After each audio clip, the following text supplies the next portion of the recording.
daang porsyento ng operational ang sensor-based traffic lights na ipinalit sa mga lumang traffic lights sa Metro Manila.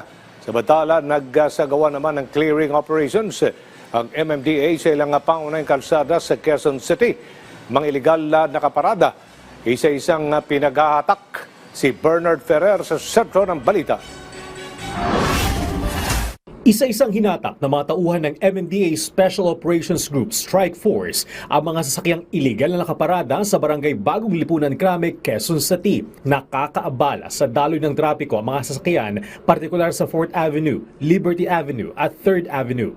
Ang mga lansangan-sanang ito ay magsisilbing alternatibong ruta ng mga sasakyang galing sa EDSA, lalo na tuwing rush hour. Meron na nga pong designated parking areas, meron na pong ordinansa ng one-side parking, but still, they refuse to follow it. No? So, binigyan ng violation ticket ang mga sasakyan kung saan 1,000 pesos para sa attended illegal parking at 2,000 pesos para sa unattended illegal parking.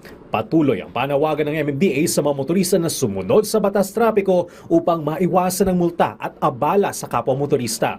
Samantala, 100% ng operational ang adaptive signaling system ng MMDA sa Metro Manila. Pinalitan na ng mga sensor-based traffic lights ang mga lumang traffic lights na may timer sa 76 na pangunahing intersection na nasa ilalim ng jurisdiksyon ng MMDA. sensor-based po yan eh. So, it's a development when it comes to technology. So, strongly it adheres to the technological advancement, hindi lang po sa traffic management po natin, but also when it comes to mitigation of traffic problems, traffic congestions. Ayon kay MMDA Chairman Romando Artes, ang bagong sistema ay may kakayahang otomatikong mag-adjust batay sa volume ng mga sasakyan, kaya mas epesyente ang pamamahala sa trapiko. Isa rin ito sa mga hakbang ng MMDA upang maiwasan ang overspeeding ng mga motorista na pilit humahabol sa berdeng ilaw. Sa ilalim ng bagong sistema, magbiblink o magpapatay sindi ng 5 beses ang berdeng ilaw bago ito magpalit sa dilaw na magtatagal ng 3 segundo at tuluyang magiging pula bilang hudyat ng paghinto.